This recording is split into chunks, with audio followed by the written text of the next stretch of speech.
یہ جواب فارمولہ ہے اعمال کی قبولیت کا۔ اس نے کہا انما یتقبل اللہ من المتقین، میرا قصور نہیں ہے جو تیری قربانی قبول نہیں ہوئی، اللہ صرف متقین سے قبول کرتا ہے۔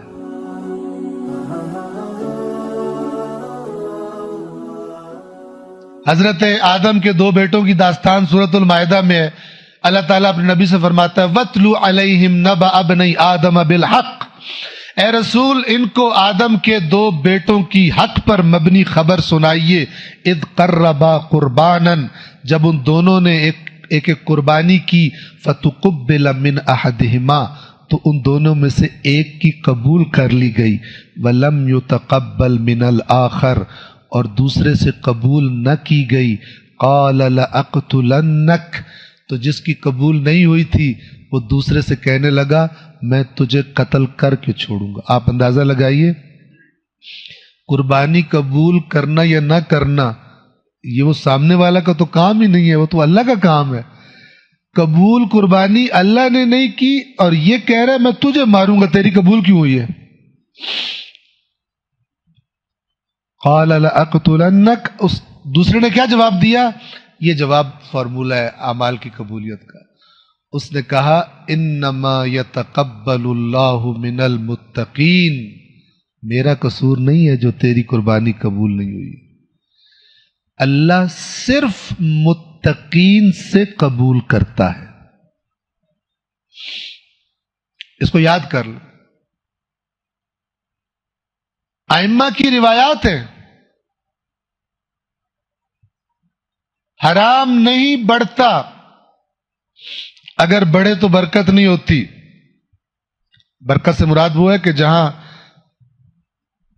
ہم سمجھتے ہیں ہمارا چونکہ ذہن کا فوکس دنیا کی چیزوں پہ ہوتا ہے، ہم سمجھتے ہیں برکت یعنی یہیں پہ برکت، جبکہ دین کے لفظوں میں برکت اس مال کو کہتے ہیں کہ جو دنیا میں بھی آپ کی ضروریات پوری کرے اور اس طرح آپ اسے خرچ کریں کہ آخرت میں بھی آپ کا اجر اور ثواب بن کے سامنے آئے، وہ مال کا خرچ کرنا، یہ بابرکت ہے۔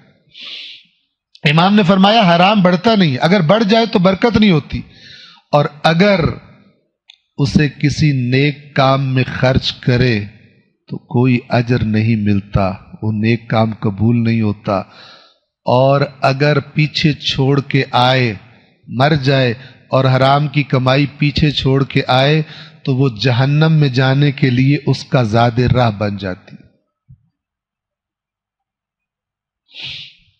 یہ کیوں حرام حلال پہ اتنا زور ہے؟ اس لیے کہ جو حرام کھاتے ہیں وہ کبھی بھی ائمہ کے ساتھی نہیں ہو سکتے، کبھی بھی نہیں ہو سکتے، چاہے 10 دن نہیں، سارا سال کالے کپڑے پہنے نہیں ہو سکتے، سارا سال سر میں پیٹیں، جو حرام کھاتے ہیں نہیں ائمہ کے ساتھی ہو سکتے۔ امام حسین نے اعلان فرمایا کہ تم حرام کھاتے ہو، تم پر میری باتوں کا اثر نہیں ہوگا۔ نہ سمجھے اپنے آپ کو، اگر حسین سے محبت ہے واقعاً دل میں تو اس محبت میں اتنی طاقت ہونی چاہیے کہ وہ حرام چھڑوا دے، اور اگر یہ محبت حرام نہیں چھڑوا رہی، حرام کی محبت زیادہ ہے، اس کا مطلب ہے کوفیوں کے ساتھ شباہت ہے۔ کوفیوں کی بھی دنیا کی محبت حسین کی محبت پہ غالب آ گئی تھی۔ دنیا سے جانے کا ڈر کیوں تھا کہ مار ڈالیں گے بنو امیہ والے؟ کیوں ڈر تھا؟ ابن زیاد نے دھمکی دی تھی، جھوٹ بولا اس نے، بلف کیا۔ کیا کہا اس نے کہ ابھی آج یا کل شام کا لشکر آ رہا ہے، جو میرا ساتھ نہیں دے رہے سب کو میں تلوار سے گزار دوں گا۔ کوئی لشکر نہیں آ رہا تھا، اسی کوفہ سے لشکر بنا کے نکالا اس نے امام حسین کو قتل کرنے کے لیے، کوئی شامی لشکر نہیں تھا۔ کون ڈرے؟ کون اس بلف میں آئے؟ جو ڈر رہے تھے مرنے سے۔ مرنے کا ڈر یعنی دنیا کی محبت، دنیا چھوڑنے کا جی نہیں چاہ رہا، اور یہ دنیا کی محبت دلوں میں حسین کی محبت اور عقیدت سے غالب آ گئی، اور جب غالب آئی تو اس نے اپنا تقاضا پورا کروا لیا۔ کتنا خطرناک تقاضا کہ جس حسین سے محبت ہے اس کے سامنے تلواریں لے کے پہنچ جاؤ، اور پھر تعویلیں کر کر کے بندہ حق کو باطل اور باطل کو حق بنا لیتا۔